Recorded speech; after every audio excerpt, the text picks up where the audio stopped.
The global pandemic has accelerated and amplified the need for the field of adult education to adapt and respond. Our work life has changed so much, and I think it's probably the most energizing time to be an adult learning professional. We kind of get to be chameleons, so to speak.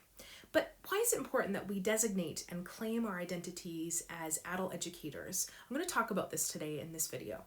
So if you say to people, I'm an adult educator, you might receive the response, well, what is that exactly? What is it for? I don't get it. And generally, professionals in the field will often say that they're instructors or facilitators before even mentioning that they work with adult learners. Alternatively, sometimes trainers or facilitators who have been doing the same work for 5, 10, or 20 years think that they're adult educators, but in fact, this is not the case.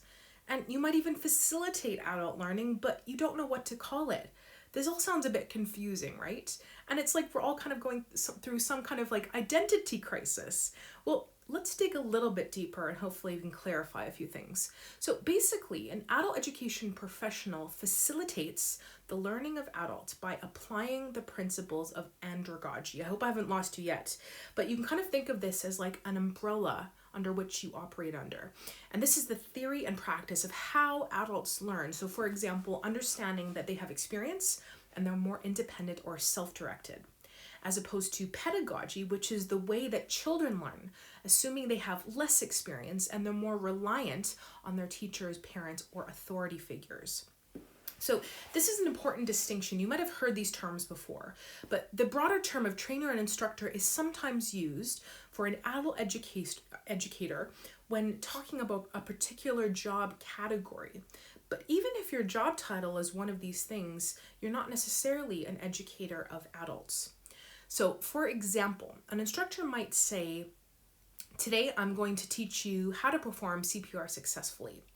However, someone orientated towards adult education might say by the end of the session, you will have learned how to perform CPR correctly and confidently so that you're prepared in any situation. So the difference here is that learning is up to them. It's in their hands and you're their guide to support and facilitate that process. So Malcolm Knowles, he proposes that to be a successful adult educator, one must recognize that adults are self-directed. So really this encompasses what I see as being 4 things, and you can kind of think of it as being like a checklist for you as an educator for what assumptions that we operate under. And this is really first where we should start. So the first one is adults need to know why they are learning something new, the rationale, the reason, or why a particular skill or piece of knowledge is important for them in their lives or in their careers. Number 2, the second assumption is that adults learn through doing, especially when making mistakes or gaining experience. I think about my own experience with learning in adulthood. My biggest learnings came from my greatest failings. And I often didn't set out to learn something new, but I learned as a result of experience, whether it was direct or indirect.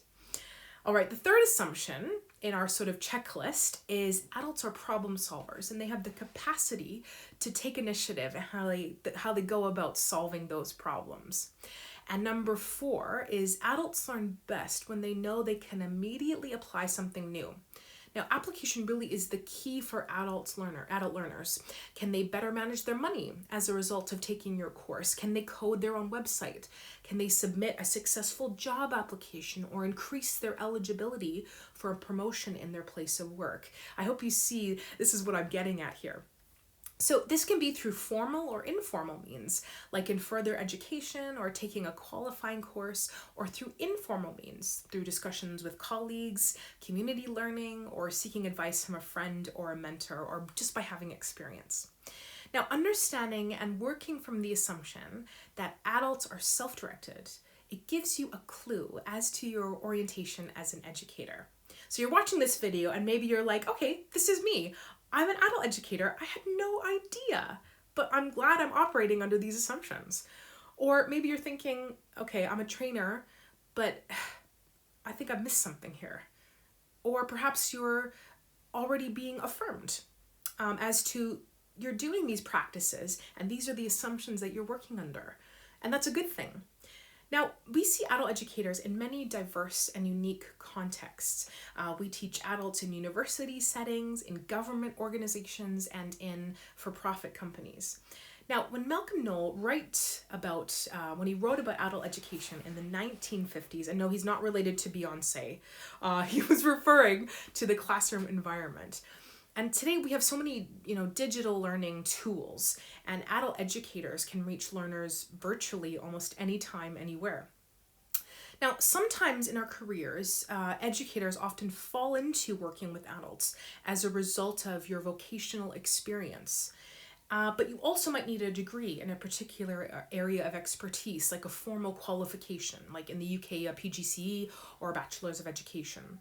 Or you could study for a diploma in teaching in the lifelong learning sector. Or you might actually have a degree in adult education, like someone like myself, for example.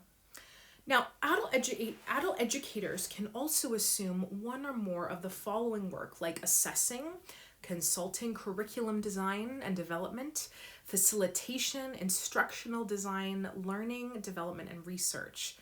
Now, this distinction as an adult educator is important for a few reasons. If you facilitate learning for adults and you work under the right assumptions, you will have the desired impact that you are seeking, not only for your learners and better meeting their needs, but also in the context that you operate.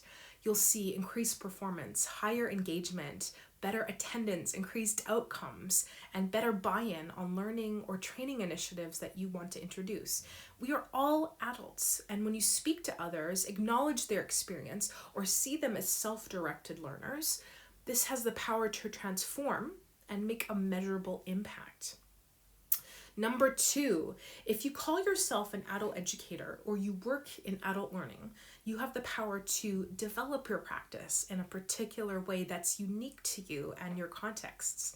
Sometimes I see educators trying to sort out a kind of pedagogical approach to working with adults, and it's like trying to fit a sort of square peg in a round hole. You know, an instructor that takes care of their adult learners when they have engaged with their learners prior to the session, or they consult with them about what they're hoping to get out of the experience.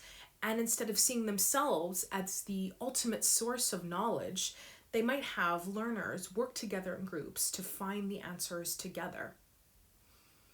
Now, the third, probably most important distinction is that this means you are no longer in the margins. While you might operate in a marginalized context, and we know educators do, those who work with adults, like instructing second language learners in Mongolia or training new police recruits in a small town in the US, when we name ourselves as adult educators, we see our learners as having experience to share and insight to give. And we orientate ourselves towards each other as a community of educators, and that shifts the way that we do things.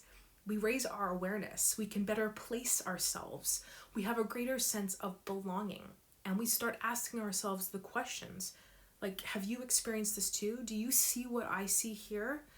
The membership community that I've founded, the Adult Learning Hub, it connects educators around the world. And you get to learn from experts and locate your practice, finding similarities, but also growing together, discussing topics like the one that I am today.